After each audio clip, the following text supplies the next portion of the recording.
the Vaishyas from the thighs, and the Sudras from the feet. So I don't agree with this concept. That's right. So if you ask me, do you believe in the philosophy of Veda? I say no. This particular philosophy. According to you, anybody who inhabits this land is a Hindu.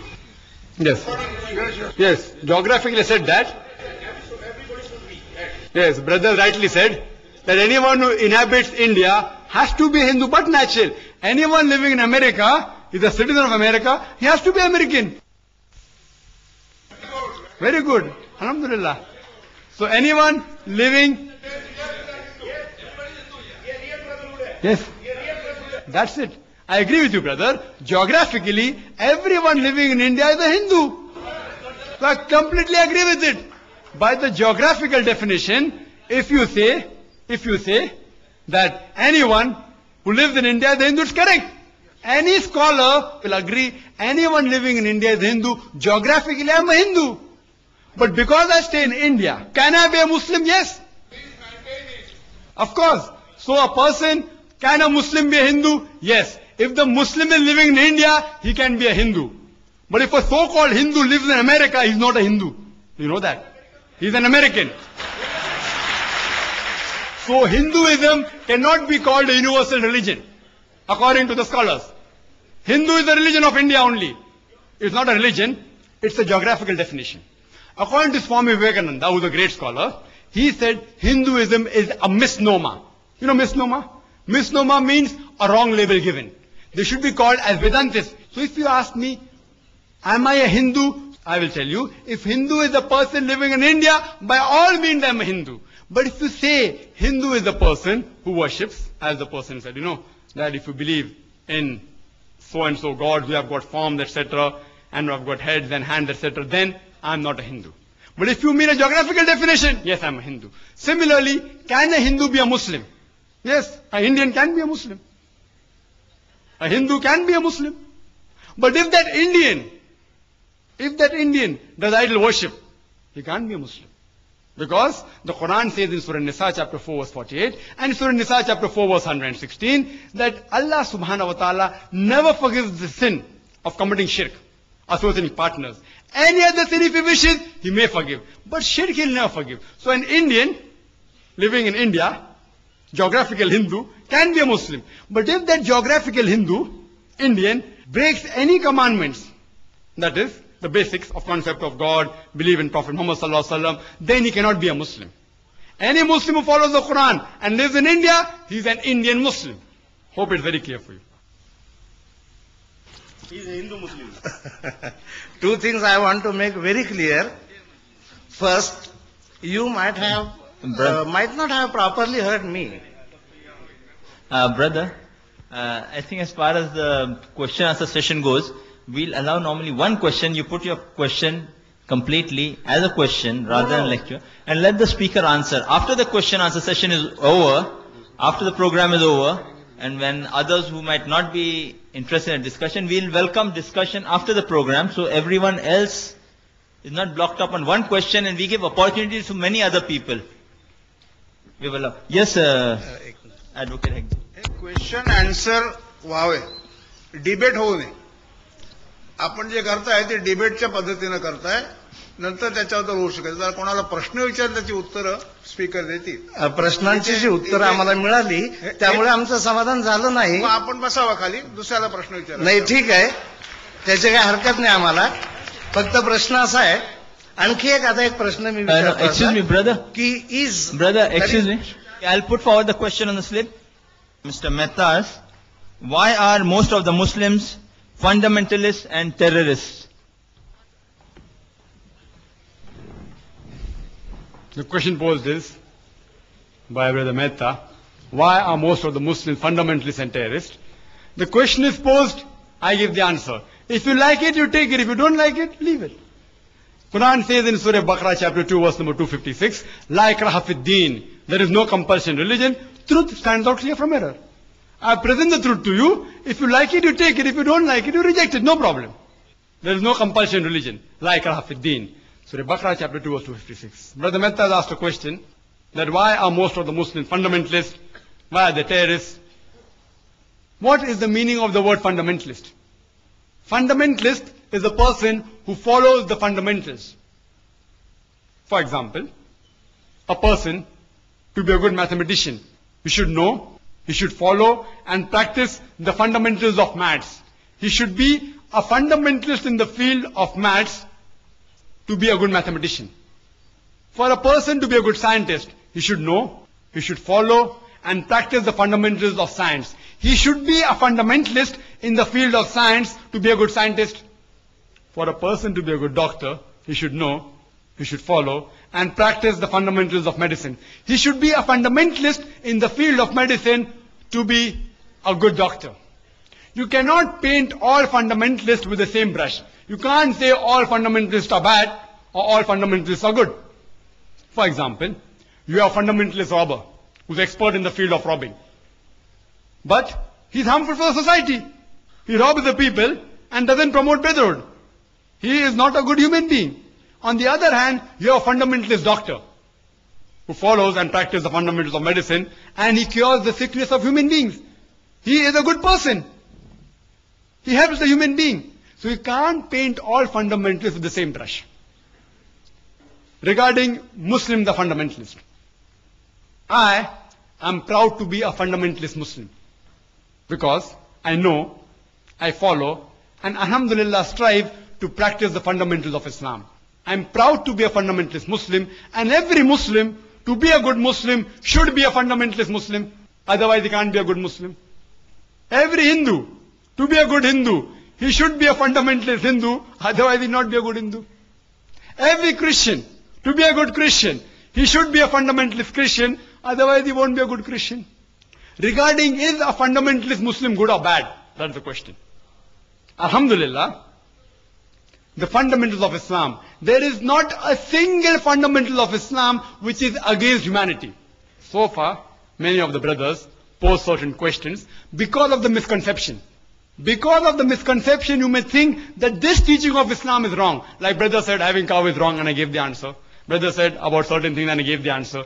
So a person who has lack of knowledge, he may think that there are certain fundamentals of Islam which are wrong. But if anyone who has the knowledge of Islam, there is not a single teaching of Islam which goes against humanity, goes against society. I challenge anyone, not only in this audience, in the full universe, to point out to me a single teaching of Islam which is against the basics of humanity. Single. Some people may feel bad, but as a whole, the teaching of Islam is best for universal brotherhood to promote humanity. There is not a single teaching, and I challenge again anyone from the audience. They can ask me questions. I will clarify the misconception. Inshallah, when the time comes, that's the next question you can pose. One question at a time. When your turn was there, you don't reply. See, the thing is that you have to follow certain rules. The mic was empty for half an hour. No one came up. I told the brother, you're most welcome. You stand on the mic, no one comes, you can keep on asking one question. Every third question will be your question. No problem. You can ask as much as the time the auditorium has been had for. There's no problem. So, I'm proud to be a fundamentalist Muslim. But if you read the definition of fundamentalism, in the Webster dictionary, it says that fundamentalism was a movement which was started in the early 20th century by a group of Christians, the Protestants in America, who protested and said that not only is the Bible, the teachings of the Bible is the Word of God, but every letter of the Bible is verbatim the Word of God. So fundamentalism was first used for a group of Protestant Christians in America who protested and said that every letter, word of the Bible is the Word of God. If any human being who can prove that every word of the Bible is the Word of God, then the movement is good. But if someone can prove that every word of the Bible is not the Word of God, then the movement is not a good movement. But if you read the Oxford Dictionary, what is the meaning of the word fundamentalism? Fundamentalism, according to Oxford Dictionary, means strictly adhering to ancient laws of any religion, especially Islam. In Oxford Dictionary, they write especially Islam. The word especially Islam is there in the latest edition of Oxford Dictionary. That means fundamentalist, immediately think of a Muslim. Why? the media is bombarding people that, that these Muslims, they are fundamentalists, they are terrorists. The moment you think the word fundamentalist, immediately people start thinking of a Muslim. Start thinking of the word terrorist. What is the meaning of the word terrorist? A terrorist is a person who causes terror. Who causes terror. And sometimes for peace to prevail, you may have to cause terror. When a robber sees the police, he is terrified. So for the robber, the police is a terrorist. Right or wrong? I'm speaking English. I'm not playing around with words. I'm speaking English. Terrorist is the person who causes terror. So for the robber, for the criminal, for the antisocial element, the police is a terrorist. In this context, every Muslim should be a terrorist. In context. Should be a terrorist for the antisocial element. Whenever an antisocial element sees a Muslim, he should be terrified. Any robber sees a Muslim, he should be terrified. Any rapist sees a Muslim, he should be terrified. But I do agree that terrorist is a word normally used for terrorizing the common people, the innocent people. In this context, no Muslim should be a terrorist. He should not terrorize the innocent people. But where antisocial elements are concerned, where robbers are concerned, where criminals are concerned, as policemen are terrorists to the criminals, even the Muslim should be a terrorist to the criminal. And if you analyze, many a times, two different labels are given to the same person for his same activity. For example, there were many Indians who fought for the freedom of India. When the Britishers ruled India, there were many Indians who fought for the freedom of India. The Britishers called them as terrorists. These people are terrorists. But we Indians, we call these freedom fighters as patriots. Right or wrong? Patriots. They fought for the freedom of the country. Same people, same activity, two different labels. The Britishers called them as terrorists. The Indian citizens called them as patriots, freedom fighters. Same activity, same person, two different labels. So before you give a label, you should first analyze that which view do you adhere to. If you agree with the British view, that the British government had a right to rule over India, then you would call these people as terrorists. But if you agree with the Indian citizens, that the Britishers, they came to do business and they started ruling us unlawfully, then you call these people as freedom fighters. So before you give any label to any particular person, you should analyze which view do you have. Same people can be given two different views by different people. In this context, I would say every Muslim should be a fundamentalist where Islam is concerned. Because every teaching of Islam promotes human values and humanity and universal brotherhood. Hope that answers the question. I am Dr. Devre from Bhiwandi College. Well, every religion is a supreme science of life. Nothing is wrong so far as the principles of religions are concerned.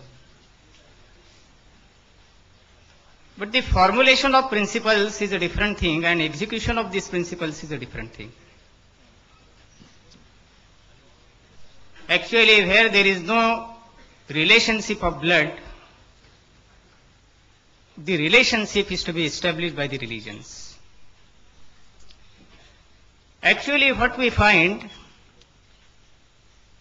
I quote, La tufsidu fil arj ibada isallah. इस संसार में शांति प्रस्तापित होने के बाद अशांति मत फैलाओ ये पैगाम हमें मिला है. But actually what we find, what we realize, what we experience is this. The maximum blood is wasted only on account of the conflicts in the religions. So where is the wrong? I mean, what are your views about this? How would you reconcile the principles of religion and this chaos which arises on account of religion? What are your views on this particular aspect? The Professor asked a very good question, that in all religions basically speak good things, but the implementation may be different. They teach good things. But today you see in the world many people are fighting on the name of religion. How can you solve this problem? It's a very good question. And part of the answer I gave in my talk. And I said that as far as Islam is concerned, we should not kill any human being. So in Maida chapter 5 verse 32. How can you see to it that we can come to common terms. How can we solve the differences?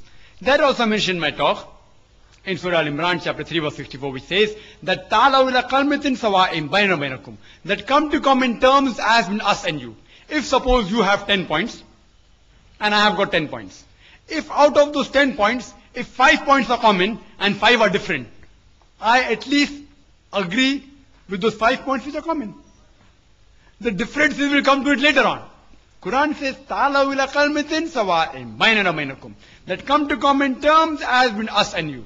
Which is the first term? Allah na'budu illallah, that we worship none but Allah. Wala nushrika bihi shay'an, that we associate no partners with Him. So you rightly said how to solve, and I have given the methodology how to solve, that come to common terms. But the point to be noted here is that many people who follow religions, they do not know what their own religious scriptures speak. That is the problem. Many Muslims don't know what the Quran and Sahih Hadith speak. Many Hindus don't know what Hindu scriptures say. Many Christians and Jews don't know what the Bible says. Who's to blame? The followers. Therefore, I tell the people, you read your scriptures. The point of difference, we will come to it later on. At least come to the commonalities. I have given the talk on similarities between Islam and Christianity. I say the things which we differ, will come to it later on. At least what your Bible and my Quran says, let's agree with those things which are common. Fight will be solved. What I'm doing now. In my talk, did I ever criticize any religion? I was forced to reply when certain brothers tried to ask certain questions, which I have to speak the truth. Otherwise, in my talk, you can take the video cassette, I did not criticize a single point on any religion. I never spoke about the differences. I only came to common terms. Differences, I can give a talk on differences between Islam and Hinduism. Differences between Islam and Christianity. I am a student of comparative religion. I can quote verses, alhamdulillah, from the various world scriptures, talking about differences. I keep that when required. When someone tries to disrupt the program, we have to be well aware of these things. But I never use it in my talk. I never use it as a common man. I tell the common man, you read your scriptures, you will come closer to your scriptures and to universal brotherhood. Read your scriptures, at least first believe in one God. The difference will come to later on. The differences will come to later on. Judaism says that, Christianity says that, Hinduism says that, Islam says that, Sikhism says that, Parsiism says that. Believe in one God and worship Him alone. Why do you worship other gods? Come to that point, then come to other points. If we solve this problem of commonalities, even if there are 3 points common out of 10, at least agree on those common points. The other points, we can agree to disagree. We'll come to it later on. So if we come on the common points first, coming on the comparative studies, believe me, most of the problem will be solved. Believe me. And that's what I'm doing. I'm going throughout the world and I address audiences of non-Muslims, and many of them, because they're not aware of their scriptures, of our scriptures, many people pose questions. Even Muslims aren't aware of the scriptures. So they pose questions which they aren't aware of. So I educate them. I educate them about Quran, about Hadith, about Vedas, about Bible, and I quote. When I quote, I give the reference number. So no one can say, oh, Zakir is pulling a fast one. And all these scriptures are quoted. It's available in the Islamic Research Foundation. Our library has the various translation of Vedas. We have hundreds of types of Bibles. More than 30 different versions of the Bibles we have. Alhamdulillah. So whichever sect you belong to, whether Jehovah's Witnesses or Protestant or Catholic, I speak from their scriptures. So if you say that Zakir is wrong, you have to say that the Holy Scripture is wrong. I quote. And most of my talks are quotations. Quotations from various scriptures. If you disagree with the scriptures, that's your choice. If you want to disagree, most of them disagree. Because Quran says, La ikraha fid deen. There is no compulsion in religion. Truth stands out clear from error. So I'm presenting the truth of Hinduism to you. If you want to agree, agree. Don't agree. There is a symposium. The third cassette from there. Symposium on concept of God on Islam, Hinduism, and Christianity. People may call it a debate. The Hindu Pandit from Kerala and Calicut, a Christian father of Calicut, and I myself presented the Islamic view. 4.5 hours debate. It's available outside. Scholars of Hinduism, of Christianity, I'm just a student. I'm presenting my view. And it's for the audience to judge. I'm talking about similarities. Quoting their scriptures, chapter number, verse number, chapter number, verse number. The best way to cause all the human beings to unite is find the commonalities. Speak about the differences later on. Hope that answers the question. The next question would be from the slip, then if the sister will allow. There's one, Raj Malhotra, he's asking, if Islam is a religion of peace, then how come it was spread by the sword? The question posed was, if Islam is a religion of peace, how come it was spread by the sword? Islam comes from the root word salam, which means peace. It also means submitting your will to Allah subhanahu wa ta'ala, Almighty God. In short, Islam means peace acquired by submitting your will to Allah subhanahu wa ta'ala. But as I mentioned earlier, that everyone in the world does not want peace to prevail in the world.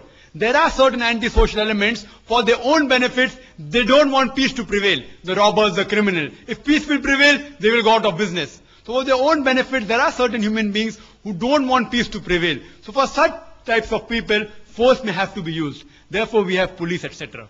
So Islam is for peace, but sometimes you may have to use force to put the antisocial elements in their place. And the best answer to this question, that Islam was spread by the sword, is given by De Lacy O'Leary. He's a non-Muslim historian of great repute. In his book, Islam at the Crossroad, on page number 80, says that history makes it clear that the legend of fanatical Muslims sweeping across the world, forcing Islam at the point of the sword over conquered races, is the most fantastic, absurd myth that historians have ever repeated.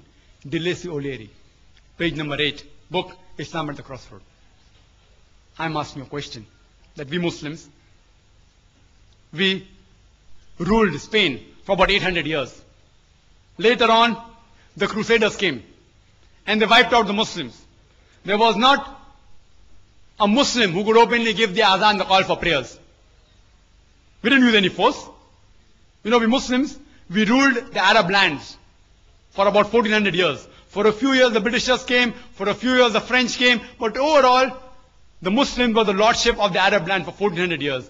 Do you know today there are 14 million Arabs who are Coptic Christians?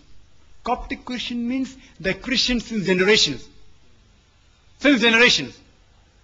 If the Muslims wanted, they could have converted every non-Muslim at the point of the sword. We didn't do it. The 14 million Arabs or Coptic Christians are giving witness that Islam wasn't spread by the sword. You know India? India was ruled for hundreds of years by the Muslims. We didn't use the sword. We didn't use the sword. If you people do a wrong thing, you can't catch up those people and blame the religion for that. If you people don't follow the religion, you can't say that Christianity is bad because Hitler incinerated 6 million Jews.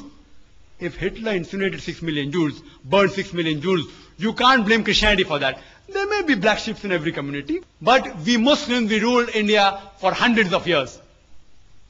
If we wanted, we could have forced every non-Muslim to convert at the point of the sword. We didn't do it.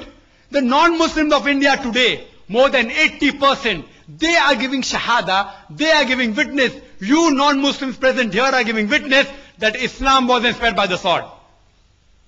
You are giving witness. We had the power, we didn't do it. Islam doesn't believe in that. Today the country which has the maximum number of Muslims is Indonesia. Which Muslim army went to Indonesia? Which Muslim army went to Malaysia, which has 55% population of Muslims? Which Muslim army went to the east coast of Africa? Which Muslim army? Which sword?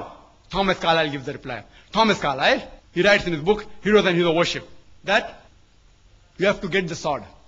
Little good will it do that he should spread with the sword. Every new opinion initially begins in the mind of one. One man in the whole world. One man against all the human beings. It will do little good that he picks up a sword and propagates it. Which sword? Even if we had the sword, we can't use it. Even if we had the metal sword, we can't use it. Quran says in Surah Baqarah chapter 2 verse 256, La ikrah fid deen, there is no compulsion in religion. Truth stands out clear from error. Anyone who grasps the hands of Allah subhanahu wa ta'ala and rejects the evil, he has held the most strong handhold that never breaks. Anyone who believes in Allah, Allah will take him from darkness to light. Anyone who believes in the evil, the Satan one, he will take him from lightness to dark. Which sword? Sword of the intellect. Quran says in Surah Nahl chapter 16 verse 125, Udu ila sabili rabbika bil hikmah wal mawzatil hasana wajadilhum billati ahsan. Invite all to the way of thy Lord with wisdom and beautiful preaching, and argue with them and reason with them in the ways that are best and most gracious. There was an article that came in the Plain Truth magazine. It was a reproduction of the Reader Digest Almanac Yearbook, 1986. It gave the statistics of the increase of the world religion between 1934 to 1984. In the 50 years, number one increase in major religion was Islam, 235%. 235%. I am asking you, which war took place between 1934 and 1984, which converted millions of non-Muslims to Islam? Which war? Do you know today, the fastest growing religion in America is Islam? Who is forcing the Americans to convert the point of the sword? The fastest growing religion in Europe is Islam. Who is forcing them the point of the sword? Quran gives the answer in no less than 3 different places. In Surah Tawbah chapter number 9 verse number 33. In Surah Saf chapter 61 verse number 9. And Surah Fatah chapter 48 verse 28. The glorious Quran says, هُوَ الَّذِي أَرْسَلَ رَسُولَهُ بِالْهُدَى وَالدِّينِ الْحَقِّ لِيُظْهِرَهُ عَلَى الدِّينِ كُلِّهِ وَكَفَى بِاللَّهِ شَهِيدًا وَقَلِيلٌ الْمُشْرِكُونَ. Allah says that Allah has sent His messenger with truth and with guidance, so that it will prevail over all the other ways of life, over all the other ism. Islam is destined to supersede all, master them all, overcome them all. Kulli. Enough is Allah as a witness. And I like to end this answer by giving the quotation of Adam Pearson. Dr. Adam Pearson said that people who fear that one day nuclear weaponry will fall in the hands of the Arabs, they fail to realize that the Islamic bomb has already been dropped. It fell the day Prophet Muhammad, peace be upon him, was born. There's a question from Brother Sunni Ilyas. When Islam preaches universal brotherhood, then how come Muslims themselves are divided into sects? The question posed is that when Islam preaches universal brotherhood, how come Muslims are divided into various sects? The answer is given in the glorious Quran. In Surah Al-Imran, chapter number 3, verse number 103, it says, وَاتَصِمُوا بِحَبْلِ اللَّهِ جَمِيعًا وَلَا تَفَرَّقُوا. Hold to the rope of Allah strongly and be not divided. Which is the rope of Allah? The glorious Quran is the rope of Allah subhanahu wa ta'ala. It says that the Muslims should hold to the rope of Allah, the glorious Quran and the Sahih Hadith, and they should not be divided. And the Quran says, as I mentioned earlier, in Surah An'am chapter 6 verse 159, that anyone who divides the religion into sects, you have nothing to do with him. Allah will tell him about the affairs on the day of judgment. That means it is prohibited for anyone to make sects in the religion of Islam. But when you ask certain Muslims, what are you? Some say I'm a Hanafi, some say I'm a Shafi, some say I'm a Hanbali, some say I'm a Maliki. What was the beloved Prophet? Was he Shafi? Was he Hanbali? Was he Maliki? What was he? He was a Muslim. The Quran says in Surah Al-Imran chapter 3 verse 52 that Jesus, peace be upon him, was a Muslim. The Quran says in Surah Al-Imran chapter 3 verse number 67 that Abraham was a Muslim. And what is the beloved Prophet? You are the Muslim. The Quran says in Surah Fussilat chapter 41 verse number 33, وَمَنْ حَسَنُ قَالَ مِمَّنْ ضَاءَ إِلَى اللَّهِ وَعَمِلَ صَالِحًا قَالَ إِنَّنِي مِنَ الْمُسْلِمِينَ. Who is better in speech than one who invites people to the way of thy Lord, works righteousness and says, I am of those who bow to the will of Allah, those who say I am a Muslim. So when anyone poses the question, what are you? You should say, I am a Muslim. I have no objection if someone says, I believe in certain verdicts, certain views given by great scholars like Abu Hanifa, Imam Shafi, Imam Malik, Ahmad ibn Hanbal. May Allah be pleased with them all. I respect all these great scholars. If someone agrees with certain views of Imam Shafi, sometimes may Allah be pleased with him, sometimes Abu Hanifa, may Allah be pleased with him, I've got no objection. But if anyone poses the question, what are you? You should say you're a Muslim. And as the brother said earlier, that Quran says there will be 73 sects. What is referring to is saying of beloved Prophet. It's mentioned in Abu Dawud, hadith number 4579. It says that the religion of Islam will be divided into 73 sects. But if you note the wording of the Prophet Muhammad sallallahu alaihi wasallam, Muhammad peace be upon him, he said that the religion will be divided. He didn't say you should divide the religion. He's prophesizing. Though the Quran says don't be divided, the Muslims are bound to divide. And there's another hadith which is mentioned in Tirmidhi, hadith number 171, the beloved Prophet said, there will be 73 firqas, 73 sects, and all will go to hell except for one. And the companions asked, which one? The Prophet said, the one that is on the path of the Prophet and the companions, one that follows the Quran and the Sahih Hadith. So anyone who follows the Quran and Hadith is on the true path. Islam doesn't believe in division. Every person, he is a Muslim. Anyone who follows the Quran says he is a Muslim. And Islam is against dividing the religion into sects and divisions. So if you read the Quran and Sahih Hadith, Muslims should be united on the basis of Quran and Sahih Hadith. Hope that answers the question. Yes, brother. We'll allow 2 questions before we have the impressions of our chief guests and the presidential address by Advocate Hingorani. Yes, brother. I am a retired teacher, Lakshman Dokras Guruji. I want to ask, what is the exact remedy to increase the universal brotherhood? For which subjects we have to give priority? Either for religion or sociology or politics. Will you please tell me please kindly what is? The brother asked a question that what is the priority to spread universal brotherhood? Is it religion? Is it sociology? Is it dealing with politics? Brother, I've given a talk based on that full topic. I don't have to repeat the same thing. My answer will be same. The priority to spread universal brotherhood in all the religions is to believe in one God and worship Him alone.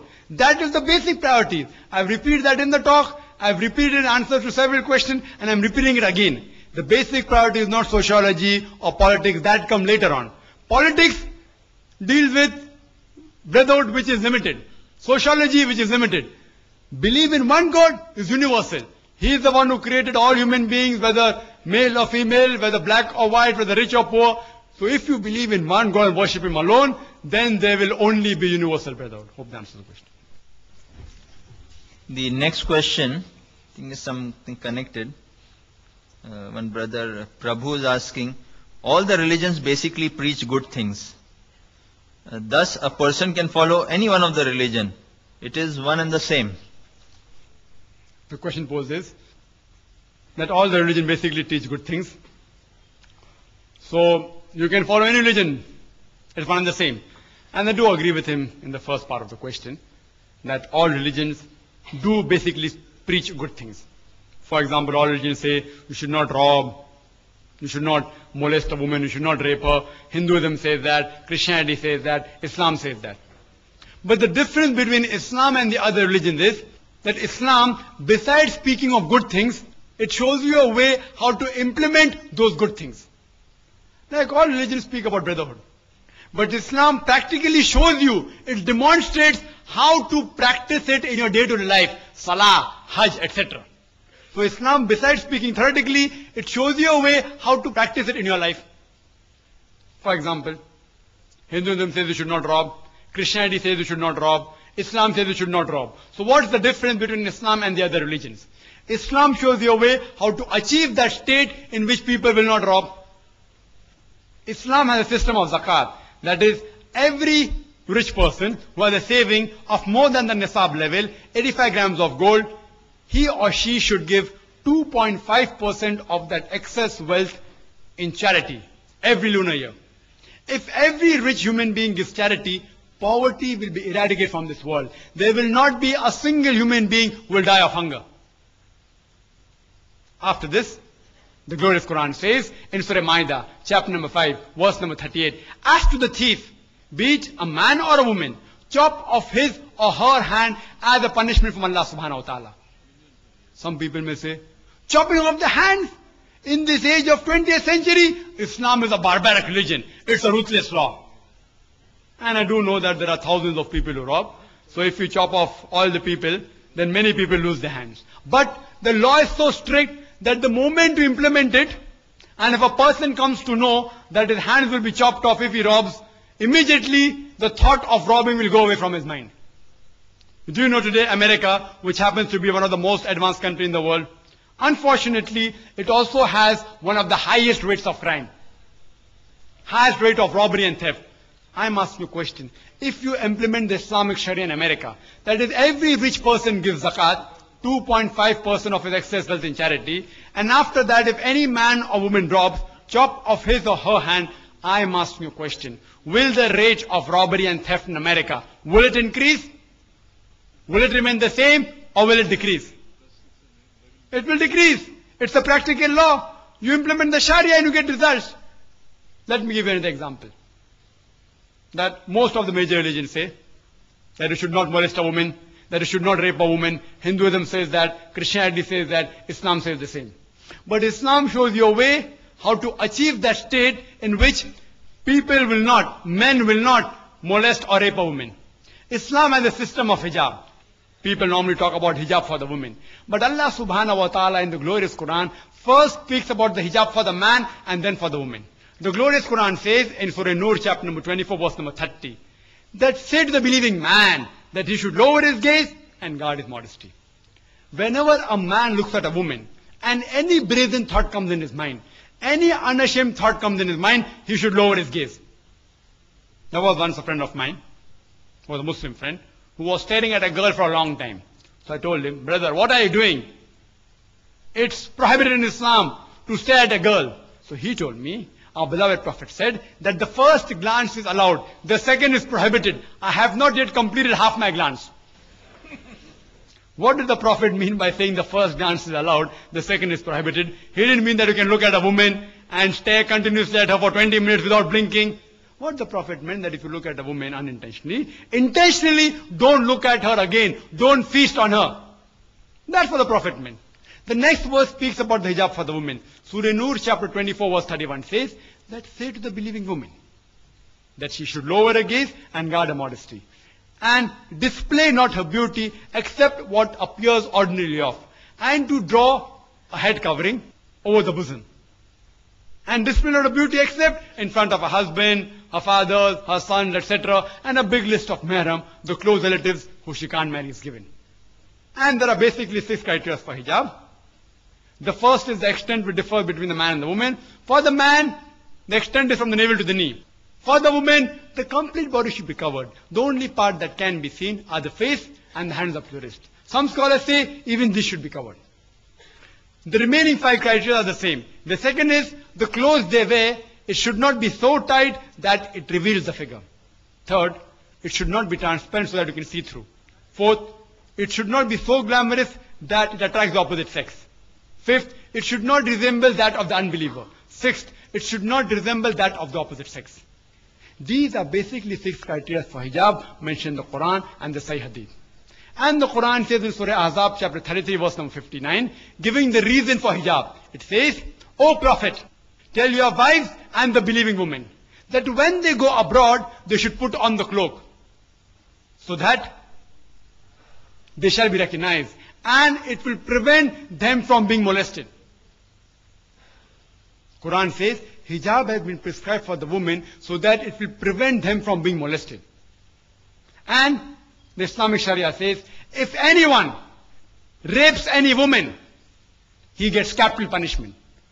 People with a capital punishment in this 20th century, Islam is a barbaric religion. It's a ruthless law. It's a barbaric religion. Do you know America, which happens to be the country which is supposed to be most advanced, it has one of the highest rate of rape. According to the statistics, it says that on an average every day, more than 1,900 females are being raped every day. Every 1.3 minutes, one female is raped. Since the time I'm in this auditorium, it's more than 2.5 hours. How many rapes may have taken place? How many? More than 100 in America. I'm asking you a question. If you implement the Islamic Sharia in America, that is every man, when he looks at a woman, he should lower his gaze. The woman should be properly dressed up in the hijab. And after that, if any man rapes, capital punishment. I'm asking you a question. Will the rate of rape increase? Will it remain the same or will it decrease? It will decrease the practical law. You implement the Sharia and you get results. And I've asked this question to non-Muslims that suppose someone rapes unfortunately your wife or your mother. And if you are made the judge and if the rapist is brought in front of you, what punishment will you give? And believe me, all of them said, we'll put him to death. Some went to the extent of saying, we will torture him to death. So why do you have the double standards? Someone rapes somebody else's wife, capital punishment is barbaric law. Someone rapes your wife, you want to give him capital punishment. Why these double standards? And do you know in India, according to the statistics of Crime Bureau, it says that every 54 minutes, one case of rape is reported in India. How many taking place? Every few minutes maybe, one case. And no wonder, if you have read the papers of about 10 days back, on the 20th of October, the Home Minister of India, L.K. Advani, you know what he said? It came in headlines of Times of India. Headline. What it says? That Advani puts a death rap for rape and recommends an amendment in the law. Headlines in Times of India, 20th of October, 10 days back. On Tuesday, one day before, 27th of October, 1998, he said that he wants death penalty for the rapist. Alhamdulillah. What Islam has said 14 years ago, L.K. Advani is saying that, and I congratulate him for that. I'm not here to promote any political party. I'm not a politician. But if someone speaks the truth, I have to appreciate it. And if you implement this, surely the rate of rape will diminish. Maybe the next Home Minister may implement the Islamic hijab here also. So inshallah, the rape will be completely abolished. They are coming closer to Islam, I appreciate it. Ta'alaw ila qalmatin sawa'in baynana wa baynakum. Come to common terms, there has been us and you. Mr. L.K. Advani realized that rape is increasing in India, and he rightly recommended that the law should be amended and death penalty should be put for the rapist. And I'm for it. I'm the first Indian to support him. So if you analyze Islam, besides speaking good things, it shows you a way how to achieve that state of goodness. Therefore I say that Islam, unlike other religion, which speak good things, it shows you a way how to achieve goodness. So therefore, if I have to follow a religion, I would follow a religion which speaks good things and shows you a way how to achieve that good things. Therefore it is rightly said in Surah Al-Imran chapter 3 verse number 19, Inna Dina Indallahi al-Islam. The only religion accepted in the sight of Allah subhanahu wa ta'ala is the person who submits his will to Allah subhanahu wa ta'ala. Excuse me, we will not allow any further question. Just on the basis of the organizer have asked. Okay, another, he has requested that person also should be allowed, and 2-3 very brief questions. Yes, you can put forward your question, brother. My name is Manoj Raicha. My first question is, under the name Universal Brotherhood, you are advertising Islam, and on the basis of that, please define your terms when you are saying that Universal Brotherhood. You should, under the name Universal Brotherhood, you should accept brotherhood to all, whether Muslims, that is follower of Islam, and non-Muslims, which you say kafir, who don't. Otherwise, quote the term Muslim Brotherhood, it will be okay. So I asked a question that in the name of Universal Brotherhood, I am promoting Islam. Suppose if I have to say that, best cloth, I am promoting best cloth in market. And suppose Raymond has to be the best cloth. So it's a fact I am promoting Raymond. If Raymond's company is best, anyway, I don't get any cut from Raymond. Just an example. I'm not a dealer of Raymond's. But if I say the best cloth is Raymond, and if the talk is which is the best cloth, I have to speak about that. Suppose I'm giving a talk on who is the best doctor in the world. And if I have to take a person named XYZ, and if he's the best doctor, I'm promoting him, yes. So similarly, Universal Brotherhood, I'm telling you that Islam is a religion which speaks about Universal Brotherhood and shows you a way how to achieve it. Regarding a question, that in Universal Brotherhood, can you call Muslim and non-Muslims as brother? Or only Muslims as brothers? The Universal Brotherhood of Islam is all human beings are your brothers. I made it very clear in my talk. I'm not mincing with words. I'm very clear. Maybe it may have slipped. You may not have heard it. I started my talk. It's Surah Hujurat, chapter 49, verse 13. Ya ayyuhan nasu inna khalaqnakum min zakarin wa unsa wa ja'alnakum shu'uban wa qaba'ila lita'arafu. Inna akramakum indallahi atqakum. Innallaha alimun kabir. That, O humankind, we have created you from a single pair of male and female. And have divided you into nations and tribes, so that you shall recognize each other. Not that you shall despise each other. And the most honored in the sight of Allah is the person who has taqwa, who has righteousness, who has piety, who has God consciousness. In the Universal Brotherhood are all human beings. The person who has got piety is one who has taqwa, or righteousness. I've got two brothers. One is a good person. Actually, I've got one brother only. But suppose I have two brothers. One is a medical doctor like this brother and is treating the patient, etc. cured. And the other brother is a drunkard, is a rapist. Both are my brothers. Who is a better brother? A brother who is a doctor and treats the people and doesn't cause harm to the society. The other brother is my brother, but he's not a good brother of mine. Similarly, all human beings are my brothers. But those who are closer to me are those who have taqwa, who has righteousness, who has piety. Anyone who has piety, who has righteousness, who has God consciousness is closer to me. It's very clear. I've said my talk and I repeat it. Hope that answers the question. Connected? You have differentiated Hinduism, Islamic and Christianity. In all three religions, there are good things for brotherhood. You have not explained brotherhood in Hinduism, brotherhood in Christianity. The brother said that I have spoken good things about Islam, universal brotherhood. I haven't spoken good things about Hinduism and Christianity. I did speak certain good things.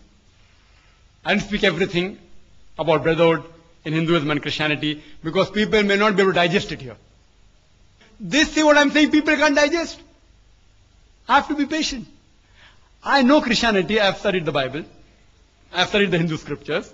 If I speak on that, I'm not here to create a rift.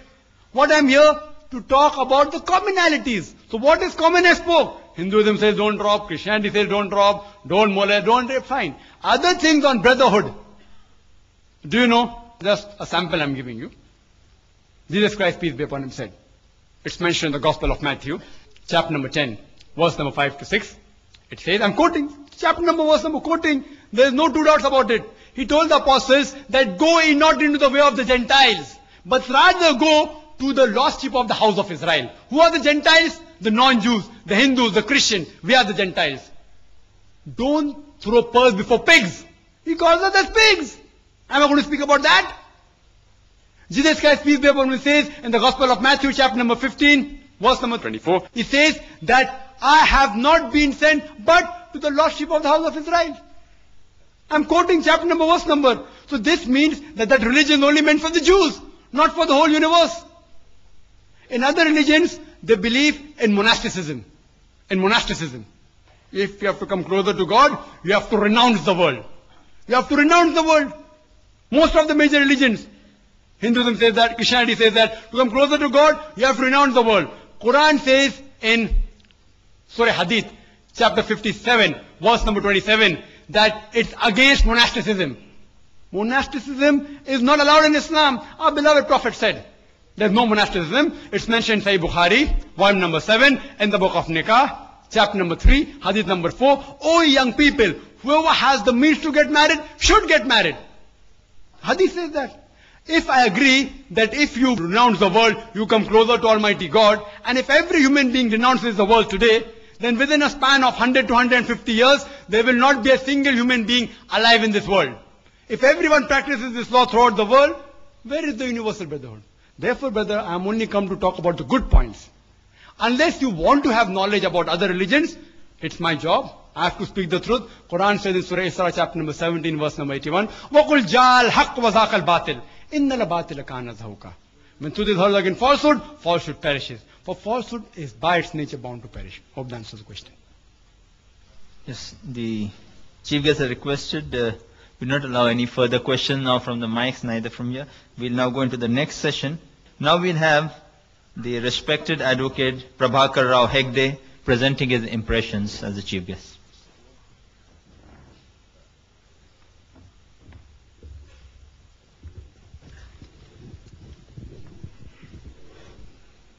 Dr. Zakir Naik and friends, I deem it my privilege to be here this morning to hear this talk by Dr. Zakir Naik, the President of the Islamic Research Foundation, and I was really impressed by it. I am a Hindu, but don't go to the temples. Neither introduce religion in my politics. I belong to the Congress. Here those who came to hear Dr. Zakir Naik should have seen and realized that he is a person who has to do with Islam religion and he will speak only on Islam religion. And I feel it very unhappy that some of the people who introduce religion in politics tried to obstruct his speech by asking inconvenient questions. May I ask them a question? Have they read Vedas? Have they read Upanishads? Have you read any of the religious scripts? Or because it is convenient to be a Hindu to come in power, they want to canvass religion? My submission is, most respectful submission is, here I came to hear a Muslim scholar on the topic what his religion wants to convey. Whether I accept or I don't accept is another thing. But I will tell you that the Hindu religion is there for thousands of years. And Islam religion has come 1400 years back. It is a religion which has come up after seeing the torture done by other religions on the people of the world. And therefore that is a religion which is more socialistic and has given more the method also how to implement. I remember in 1978 when I contested from Thana, from this Beudi, I met my friend Isaac Narvel, advocate, and he gave me the translation of Quran in English, which I had gone through before I contested election. I still remember to have read the contribution of the Muslim in the freedom movement of India, a book written by author, and I am to tell my friends here who are talking about the religion and Hinduism, that it was the Wahhabis who first stood against the British in 1833. It is not the Hindu that collected together to fight the battle of independence, but it was the Muslim who fought the battle of independence. It is unfortunate that both of us don't go together. It is unfortunate for this country but it is really equally unfortunate that some persons want to canvass it and make it a point in politics to introduce religion. I am really impressed by the speech. I have learned a lot. Not that I agree with whatever he has said, but it's a way of thinking and certainly deserves a serious consideration. And I am thankful to him. I thank you all.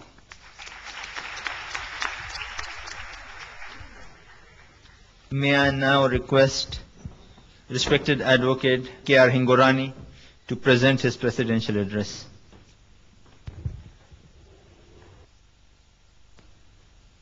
Dr. Nayak, Hegde Sahab, my friends, I'm really honored to have been asked to preside over this function, though of course in a vacancy-filling manner. But even then, I'm really proud to be here and associated with the thoughts which are expressed by Dr. Nayak. I'm not an expert on any religion, either mine or of Dr. Zakir's. But one thing I can claim, that I was born in a place where Islam was first brought in to the shores of India. I come from a province known as Sindh. For the first time in my life, I have heard a Muslim scholar, though I have heard so many Muslim Maulanas, who can understand and really read the things comparatively, not only from an exclusive point of view, as normally it is misunderstood by us, that Islam is an exclusive religion, only meant for compartmental people who believe in certain things and who disbelieve in other things. When he said that we should bring out the commonalities, the common things between the different religions first, and then disagree upon the points which we do not agree upon, I think this is one of the best statements that I have heard in my life. Once I had heard Dr. Radhakrishnan speaking in the same vein on the comparative religions of India, and after that, after about 50 years, I heard Dr. Nayak to speak, that there are certain common things. And really there are certain common things, because when he spoke about the taqwa, it's an Arabic word, I think that is the pronunciations, and he said it is God consciousness, I was reminded of my own Shivaism, Kashmiri Shivaism, which also talks about the God consciousness as being the fundamental force in life, that everything emanates from it, It is not born, it is not created, it is not come out of the womb of a woman. It is self-evident, Swambhu. It is there in existence since time immemorial. When the time had not started, Shiva was there. And when he talked about God consciousness, I was reminded of that. Hinduism as such is not restricted only to Vedanta. The four Vedas are also very difficult to understand. Of course, he has studied them. I bow before his scholarliness, and I feel that what he says is correct. And I quite agree with him that Hindu word is a geographical connotation, and I'm proud to say that it came into existence because of the Sindh. When the foreigners came to India, they tried to cross the Indus River, especially Sikandar. And he said that it is Sindhu. It was told to him that the name of this river is Sindhu. And being an Iranian or a Unani, he could not pronounce Sindhu. He said it is Hindu. Hafta Hindu, they call 7 rivers as Hafta Hindu, 7 rivers. So I'm proud that the word Hindu has come because the Sindh was there. And really in India we need this type of thing because much misconception has gone there that Muslims are terrorists. Somebody asked a question. I mean, I think this is the most reprehensible statement that was ever made, that Muslims are terrorists. This is all nonsense and it should be curbed. And it is because of this that we feel that we are so insecure in this country. You cannot treat a Muslim as a terrorist because he is a Muslim. He is a fundamentalist. If he is a fundamentalist of the color of Dr. Naik, I welcome him. I will welcome him to my house. And you must also know, of course, I have to talk about these things which I never wanted because when I came, I had a spiritual experience by his talk. But then recently, 2-3 days back, there was a news in the paper that the front man for the person in Dubai is a Hindu. I'm referring to Dr. Ramesh Sharma. He is the man who they claim to be the person who coordinated all the works of Dawood sitting in. Now, whom will you say? A Hindu is a terrorist or a Muslim is a terrorist? Therefore, please forget these things. Forget about Muslims have been there. Bad kings from Muslims were there. Bad kings from Hindus were there. And they need to be improved. But you can't say or hold anything against Dr. Naik for what Alauddin Khilji did in his times, or what Aurangzeb did to his brothers, or what Akbar did. These things are nonsense. These are facts of history which you have to gloss over. You want to live in this country. Try to understand the common things between the parties. Bring them out. I'll request Dr. Naik to go into Hindu congregations and try to make them understand what Islam stands for. And as far as my personal belief is concerned, I think Islam is one of the greatest things that has happened to this world. Thank you very much for giving me this honor and hearing me out. Now we would conclude with the vote of thanks by Maulana Ataullah. अस्सलामु अलैकुम वरहमतुल्लाहि वबरकातुहू। मैं ज़्यादा वक्त न लेते हुए Aqsa educational society की जानिब से आप सभी हजरात का बशमूल सदर जलसा, मेहमान खुसूसी, मुकर्रिर और दीगर आए हुए मेहमानों का और तमाम सामीन का अक्सा एजुकेशनल सोसाइटी की जानिब से शुक्रिया अदा करता हूँ और अल्लाह से दुआ करता हूँ कि अल्लाह तबारक व तआला हमें मज़ीद ऐसे मौक़े मुहैया करे कि हम एक दूसरे के साथ मिल कर के बैठें और एक दूसरे को समझने की कोशिश करें। डॉक्टर साहब की तकरीर का उन्वान बकौले अल्लामा हाली की ज़बान वही था कि ये पहला सबक था किताब खुदा का कि मखलूक कुंबा है सारी खुदा का, खलाइक से रिश्ता हो जिसको विला का, वो महबूब है खालिके दूसरा का। अब मैं फिर एक बार मज़ीद आप सभी हज़रात का शुक्रिया अदा करते हुए आपसे रुखसत होता हूँ।